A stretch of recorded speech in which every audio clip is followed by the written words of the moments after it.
22:34 y comenzamos un nuevo bloque de Magantártica este día jueves. Tenemos en este segundo bloque invitado a un conocido que tuvimos hace poco en un seminario que se hizo sobre la nueva ley del patrimonio, Iván González Toro, investigador de derechos humanos. Bienvenido, Iván, muy buenas noches. Juan Pablo, buenas noches. Muy agradecido por la invitación que me das en esta oportunidad y para tratar justamente temas de derechos humanos. Claro, efectivamente tratábamos en el seminario que se hizo bajo el alero de la Asociación Nacional de Trabajadores del Patrimonio hace unos días, el tema de qué forma los sitios de memoria, por ejemplo, y algunos temas relativos a derechos humanos entran o se intenta que estén en esta nueva ley, pero también tú tenías una visión un poco crítica con respecto a algunos temas. No sé si nos puedes comentar un poco de qué se trató la propuesta, la presentación que hiciste, y cuáles crees tú que serían estos nudos que están más o menos complicados de destrabar en esta nueva ley, porque podrían ser más de fondo que de forma. Exacto. A ver, la invitación que me hicieron para ese seminario fue justamente ver la perspectiva de los sitios de memoria, específicamente como lo vemos nosotros acá en la región. Yo como investigador de derechos humanos y al pertenecer a una agrupación de derechos humanos acá en la región, tenemos contactos directos con la red de sitios de memoria a nivel nacional. Y desde el momento en que se impugnó o se presentó esta ley, la tengo acá, la 12.712-24, que establece una nueva institucionalidad y perfecciona los mecanismos de protección del patrimonio cultural. Inmediatamente la red de sitios se empezó a movilizar y empezó a estudiar esta propuesta que lamentablemente es poco conocida.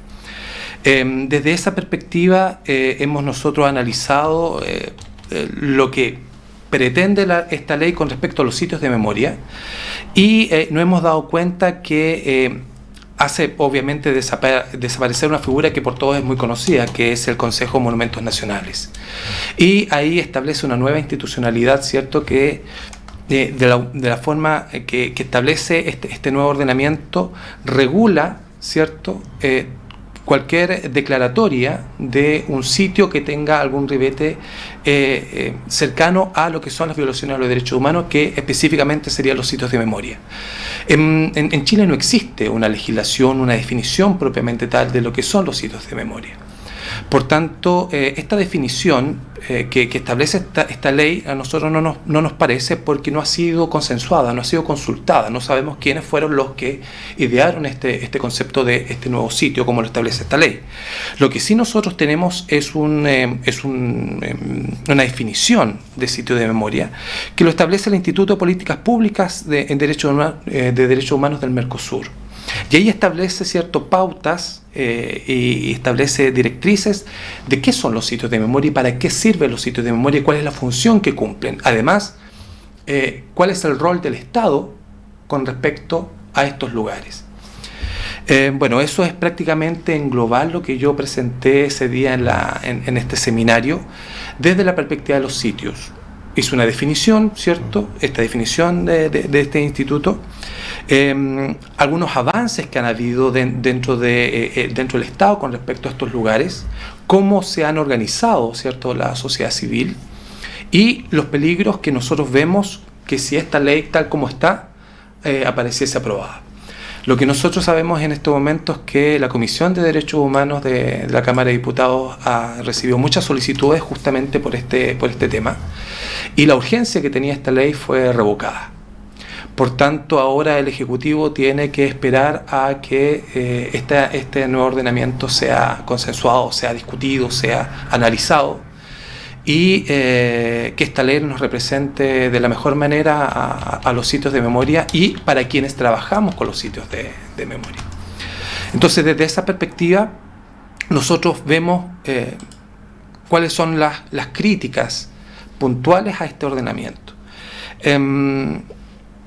Primero es que establece una nueva institucionalidad.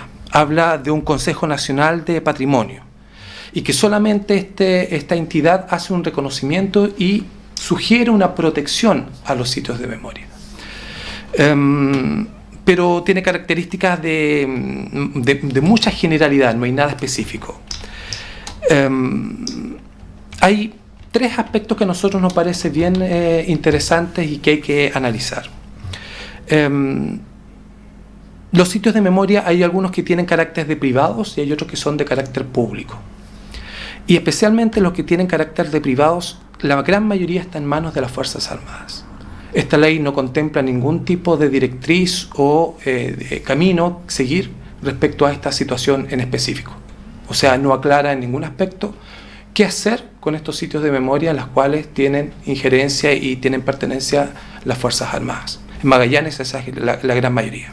Disculpa, me recuerdo que tú hiciste el comentario en el seminario de que, por ejemplo, la Casa de los Derechos Humanos acá, claro, efectivamente hubo en algún momento una sesión que fue de parte de la Armada, claro, a cambio de otro inmueble. Fue bien particular esa situación, y eso se gestó justamente de la inquietud y el interés de la organización civil. Eso no fue nada espontáneo, no fue una lumbrera por parte del Estado tampoco, sino que aquí fue un cambio, fue un trueque, como tú bien decías. Es decir, el Estado debió entregar instalaciones, ¿cierto?, inmuebles a la Armada, y a cambio la Armada entregó muchos inmuebles que son lo que hoy en día es la Costanera. Gran parte de la Costanera eran inmuebles que tenía antes la Armada. Eso fue demolido, ¿cierto?, y se construyó la Costanera.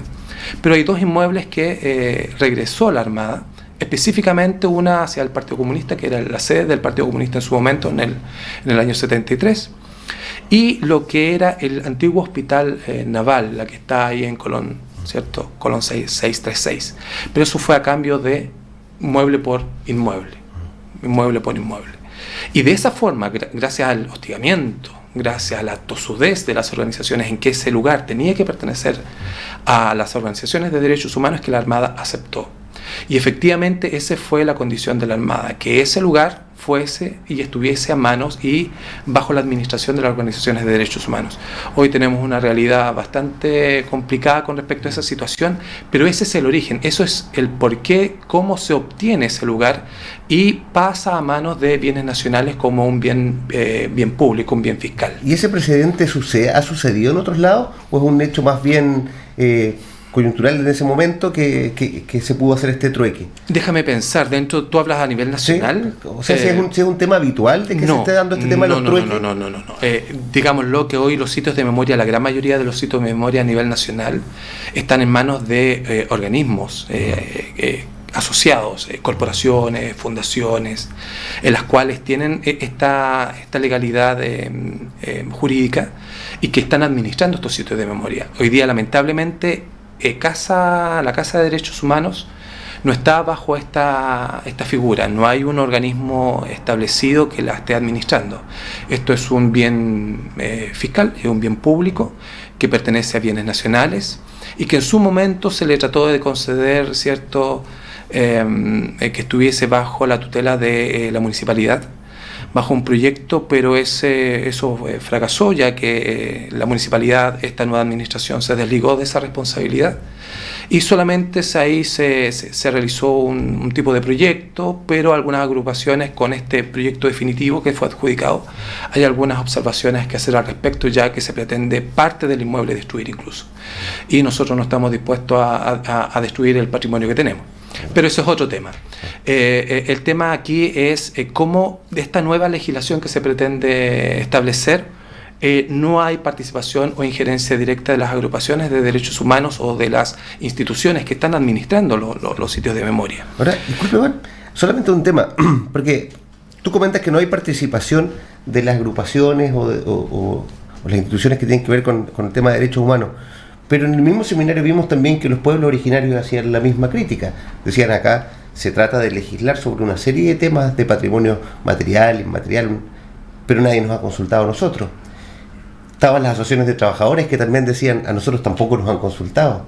Entonces al final parece que fue efectivamente una ley que se hace de cuatro paredes, se trata de sacar rápido con esta sumergencia y de a poco efectivamente, como dices tú, por este mismo bombardeo de distintas asociaciones que al final, como lo vimos ahí, es un espectro muy amplio de la pluriculturalidad que tenemos en el país, la multiculturalidad, porque hay derechos humanos, pueblos originarios, asociaciones de trabajadores, el tema del Consejo de Monumentos Nacionales, distintos colegios de arquitectos, de antropólogos, de paleontólogos, etcétera. En esto, entonces, arquitectos, entonces pareciera ser de que la ley efectivamente hoy día la pararon por eso mismo, y lo que uno esperaría es de que se trate de hacer una consulta. Pero como te comentaba, lo último que se sabe es de que se le quieren hacer algunas modificaciones, unos retoques, una manito de gato, como se dice en buen chileno, pero que tampoco estaría siendo aceptada este retoque porque cambiaría solo temas de forma y no de fondo. ¿Cómo lo ven ustedes? ¿Cómo vamos a poder seguir insistiendo para que esto, porque la única posibilidad sería que el Ejecutivo retire la ley y que vuelva a ser una nueva ley? Sabemos que eso es bastante complejo.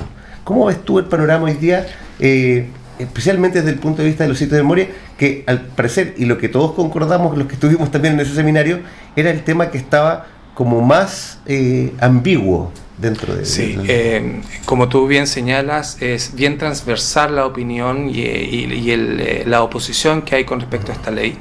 Efectivamente, esta ley no trata solamente de los sitios de memoria, trata de los pueblos originarios, ¿cierto? Trata del tema del patrimonio en su más amplio aspecto, y tiene injerencia de personas que los mismos trabajadores, como tú dices, del patrimonio ven en esta ley que no han sido involucrados, porque ellos tienen que después desarrollar como gestores, ¿cierto? Como parte de esta nueva institucionalidad, un trabajo que no han sido informados, no ha sido trabajado con ellos.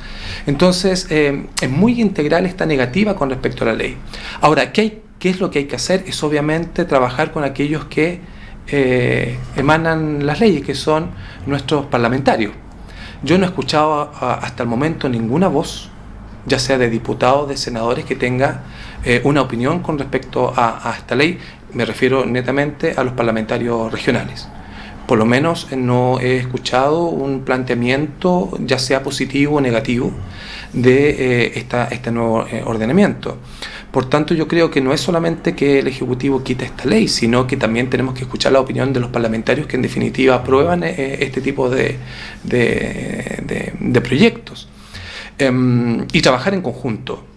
Yo creo que si el Ejecutivo no quiso escuchar a las organizaciones civiles y a aquellos que están directamente involucrados con este tema, creo que el deber de los parlamentarios es justamente hacer lo que no hizo el Ejecutivo, que es reunirse con las organizaciones civiles, escuchar nuestras opiniones, escuchar nuestros planteamientos ante esta situación, y dentro de las comisiones específicas arreglar y modificar y hacer las observaciones en la mesa, en sala, donde corresponde hacer las objeciones, y ahí el Ejecutivo verá si retira o no retira este proyecto y se da cuenta de que es un mal proyecto, que es en definitiva la conclusión a la cual yo llego.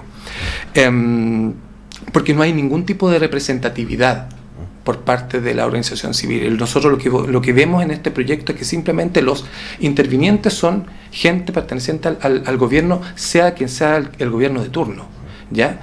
No hay directrices de participación y opinión por parte de las personas que están involucradas en los sitios de memoria, y tanto incluso en el aspecto de la declaratoria en sí. Hay un aspecto, Juan Pablo, de la declaratoria muy grave, que aquí lo tengo anotado. Yo, como es una ley y tiene espíritu y tiene cuerpo, he querido ser bien puntual en algunos aspectos para no equivocarme.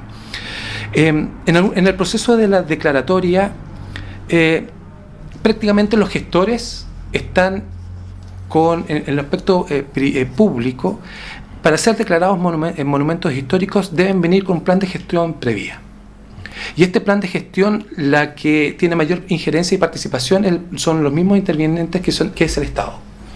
Entonces yo me pregunto cómo es posible que estos sitios de memoria, que tienen una historia previa, que tienen un fin bien especial, los planes de memoria sean establecidos por el mismo Estado que fue agresor y el que transgredió los derechos de las personas en tiempo pasado. Son ellos los que nos van a decir qué decir en estos lugares y qué no decir, qué mostrar y qué no mostrar. Creo que ahí hay un primer problema. Lo segundo es que se van a imponer criterios particulares de estas personas que están ocupando cargos políticos para lo que son los sitios de memoria. Hay algunos que pueden ser a favor, hay otros que pueden ser en contra, pero lo que nosotros vemos con preocupación es lo que está sucediendo hoy, que es el negacionismo. Es decir, en sitios de memoria puede haber particulares que están interesados en que eso se difunda como es un sitio de memoria. Pueden haber otros sitios que no tengan esa particularidad. Y eso dice relación porque existen consejos regionales con respecto al patrimonio. O sea, existe un consejo nacional y un consejo regional.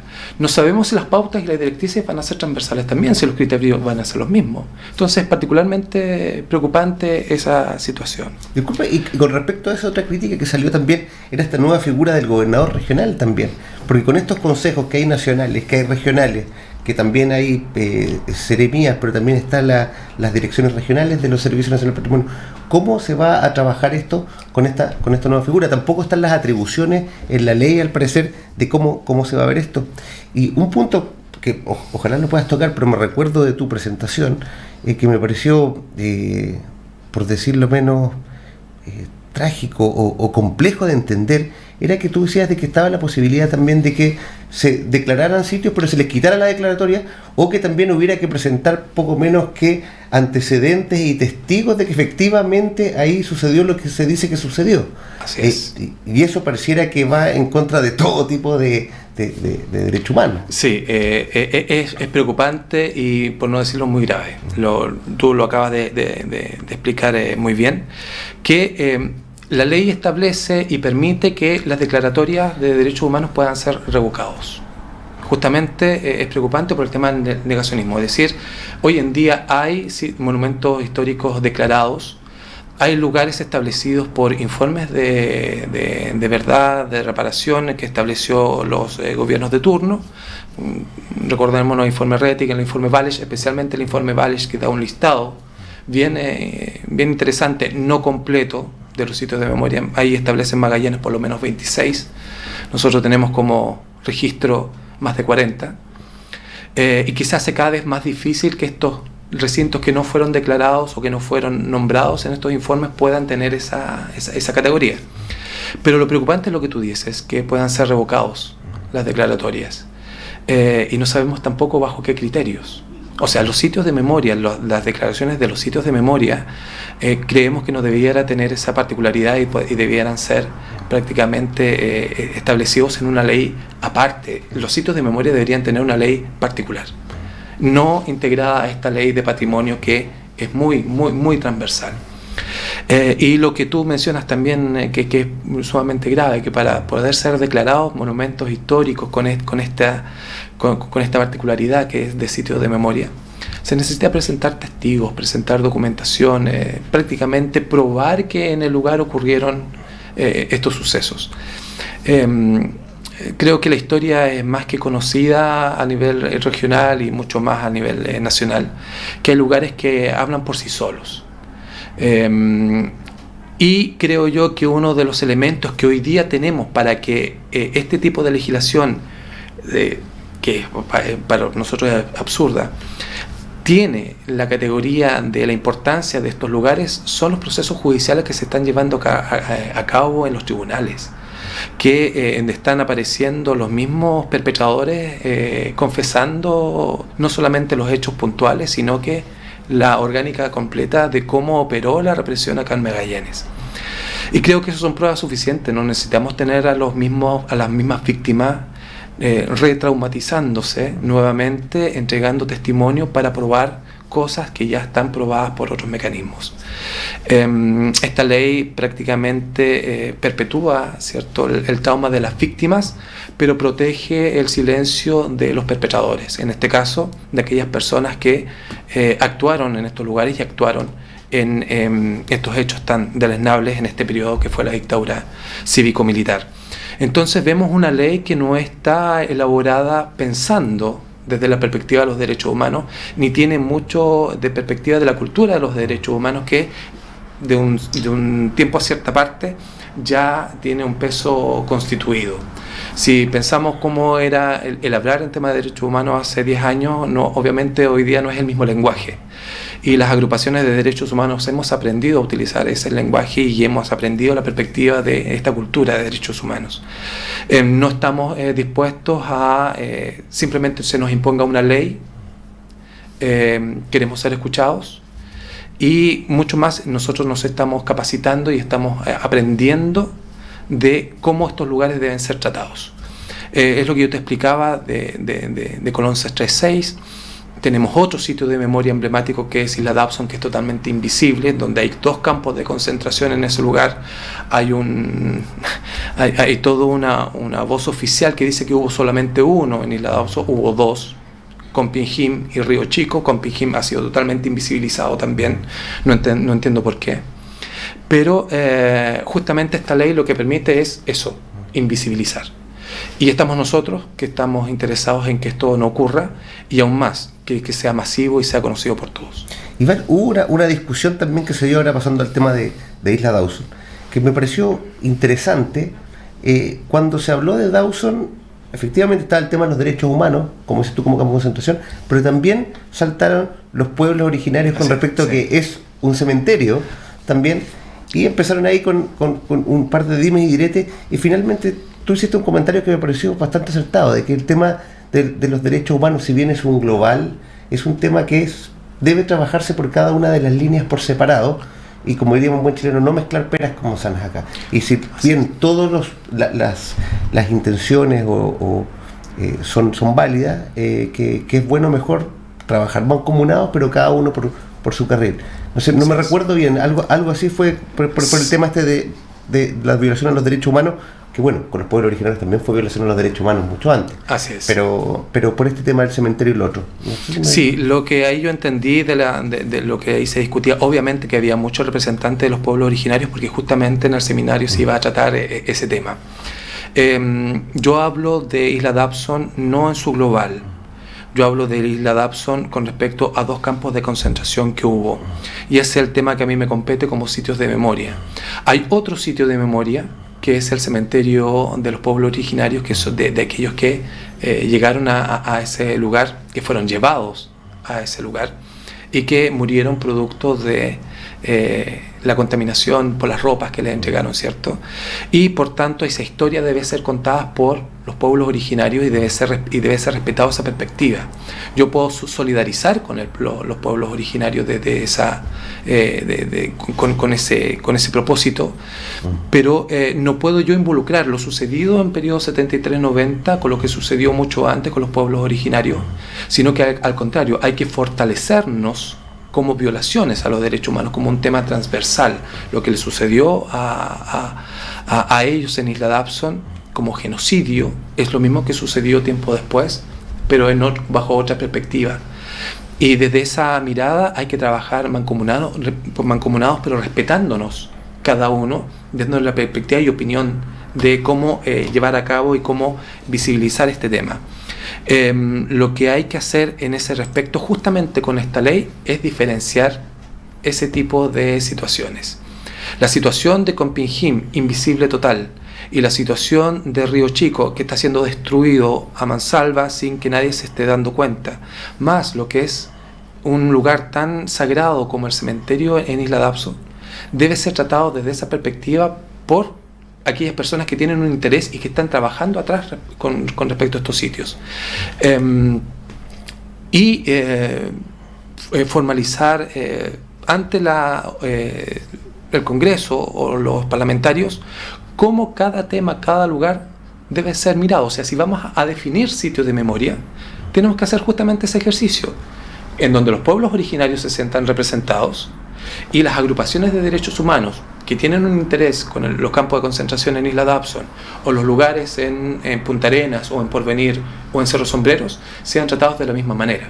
La Casa de Derechos Humanos no puede ser inferior o menos importante a la casa que fue ocupada en Cerro Sombrero, por darte un ejemplo, que tiene prácticamente la misma importancia.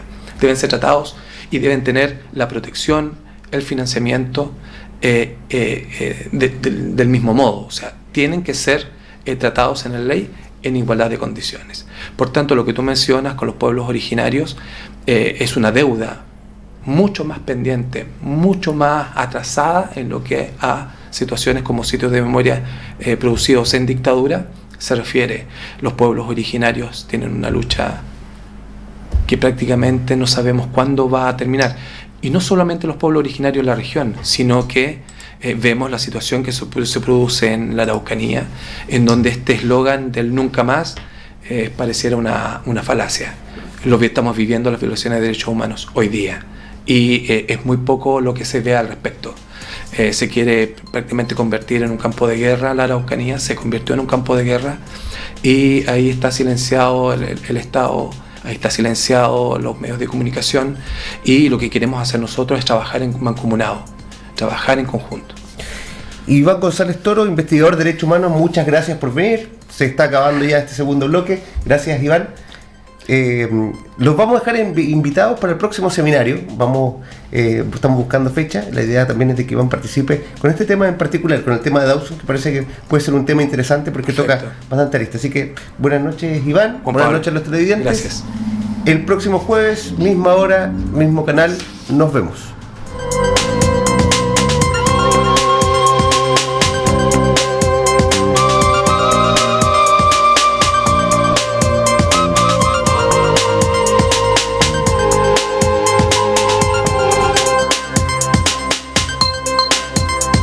Polar Comunicaciones, Radio, Televisión e Internet presentó Magantártica. Conduce el periodista Juan Pablo Martínez Paredes.